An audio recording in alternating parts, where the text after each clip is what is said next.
salam, dan bahagia. Perkenalkan, saya Rifah Ayu dari Padepokan 71 KKN UST Banaran 4 tahun 2022.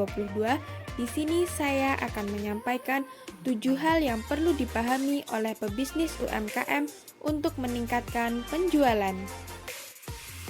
Kenapa sih seorang pebisnis perlu memahami kiat untuk meningkatkan penjualan?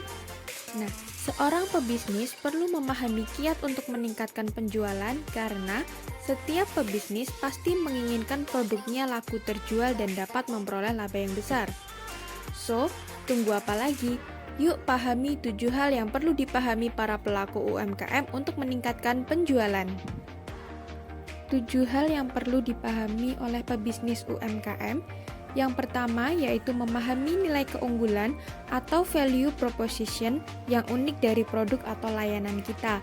Nah, isinya itu seperti mengapa pelanggan perlu membeli produk kita, kemudian fitur apa yang ditawarkan dari produk kita, kemudian apa manfaat atau fungsi dari produk yang kita tawarkan.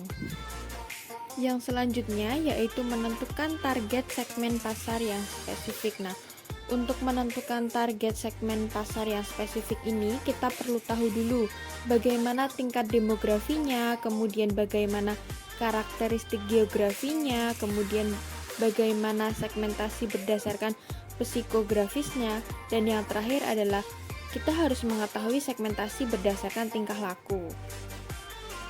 Yang ketiga yaitu mengenal ragam sumber pendapatan usaha sebagai modal untuk berbisnis. Yang pertama itu seperti penjualan barang atau jasa, kemudian fee atas jasa tambahan yang diberikan, dan yang terakhir adalah fee berlangganan. Yang keempat yaitu mengenali ragam jalur distribusi untuk memperluas pasar. Itu harus mengenali jalur distribusi baik secara online maupun offline. Yang kelima yaitu mengelola hubungan pelanggan dengan baik. Nah, untuk mengelola hubungan ini bisa dengan memberikan reward, kemudian meminta pendapat pelanggan, kemudian bisa juga membuat grup komunitas pelanggan. Yang keenam yaitu memahami manajemen pemasaran melalui 4P. Adapun 4P itu seperti produk atau layanan, kemudian harga, lokasi dan distribusi, dan yang terakhir adalah promosi. Dan yang terakhir yaitu adalah memanfaatkan digital marketing secara optimal. Nah, yaitu dengan cara menentukan media sosial yang sesuai, kemudian mengelola komunikasi yang efektif, mengelola proses transaksi digital, dan yang terakhir adalah membuat konten promosi digital. Sekian informasi yang dapat saya sampaikan, kurang lebihnya mohon maaf.